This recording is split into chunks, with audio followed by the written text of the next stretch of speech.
Hello everyone! Welcome to another tutorial on music production. For those who don't know me, my name is Andrew Kushner. I am a self-taught musician and music producer. I've been producing music for around 15 years now. I want to share what I've learned to help you create and produce music more efficiently. Today, I'm going to be focusing on how to add more 3D depth to your sounds.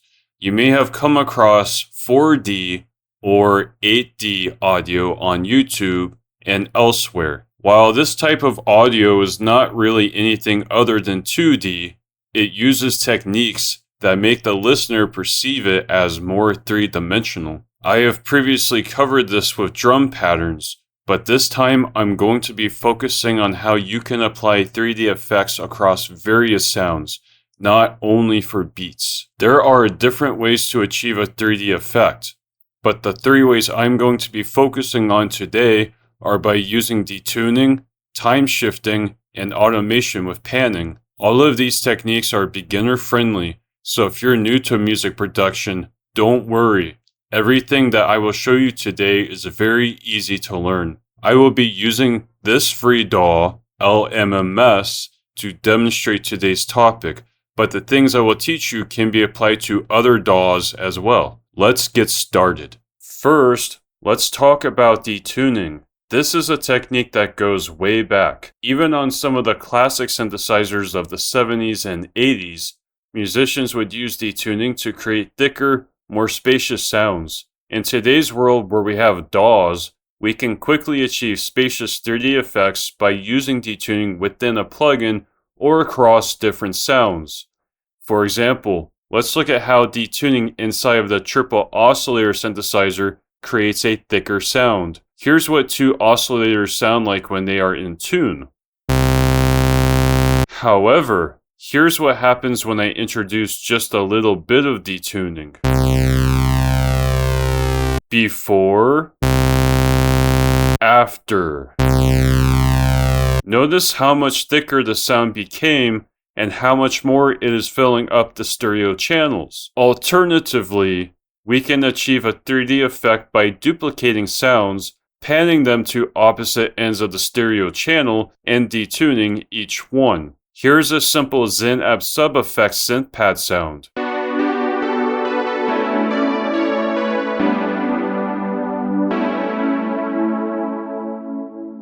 Now, to add 3D depth, I'm going to clone or duplicate the sound, pan one copy all of the way to the left and the other copy all of the way to the right. Then I'm going to open the plugin settings for each copy and use fine detuning to offset their tunings just a little bit.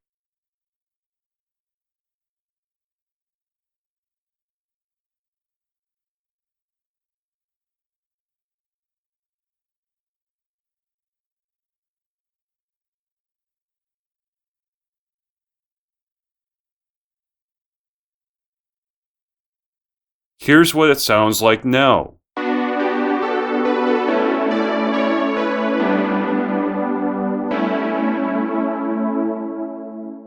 Before,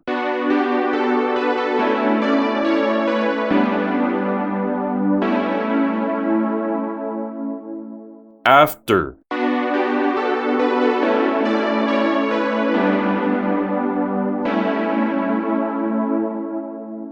You can see how this simple little trick can really open up your sounds. Another way that we can achieve a 3D effect is by using time shifting, or having one sound come slightly after the other one. While we can use this across many kinds of sounds, the effect is particularly noticeable when used on drum sounds. Let's see what happens when we use this effect with a drum snare sound. I'm going to create a really basic beat setup with just a bass drum and a snare drum. Here's what it sounds like now.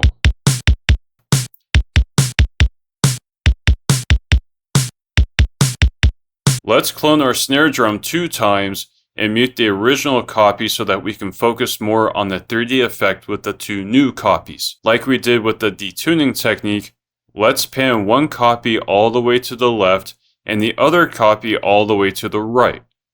Now, on one copy, I'm going to right-click and open the piano roll. I'm going to set quantization to only 1/96 and select all notes by pressing Ctrl and A on the keyboard.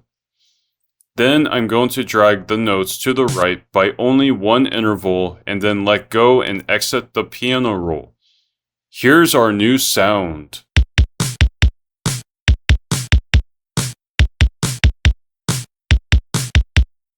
Before, after. You can hear that this small tweak helped the snare drum fill up more stereo space, creating a 3D effect. The last technique I'm going to show you is using automation for panning sounds. While we could manually pan sounds with panning knobs, it is far more convenient to have the computer do the panning for you. We can use this technique to have sounds dynamically move across the stereo channels, creating something closer to what you would hear in a 4D audio video.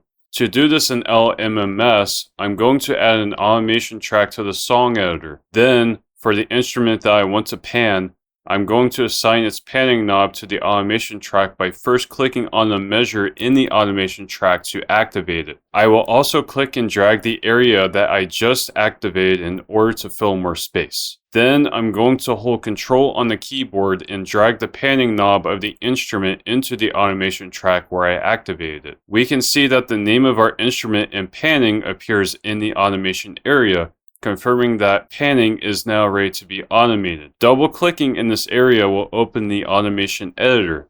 At the top, I'm going to click on linear progression because I want the panning to move in a smooth, linear direction. Now we can create the path that we want for the panning of our instrument. We can see that the top of our editor starts at +100 or 100% panning to the right channel and then goes down to -100 or 100% to the left channel. To create a more pronounced effect, I will create a line that brings panning from -100 to +100 after 4 measures. Then I will reverse the panning by creating a line that brings panning from +100 back to -100 after 4 more measures. We can create lines in the automation editor by simply clicking where we want the lines to go, which creates little dots. If you make a mistake, don't worry.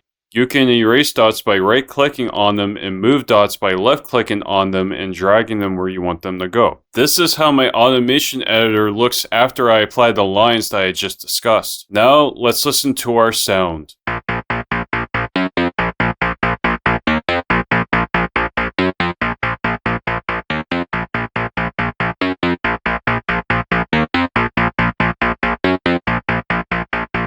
There are other ways to use panning for a 3D effect, but I chose this method because it's easy to learn. You could be more creative and have different instruments panning in different directions and using delay or dynamic volume to simulate distance.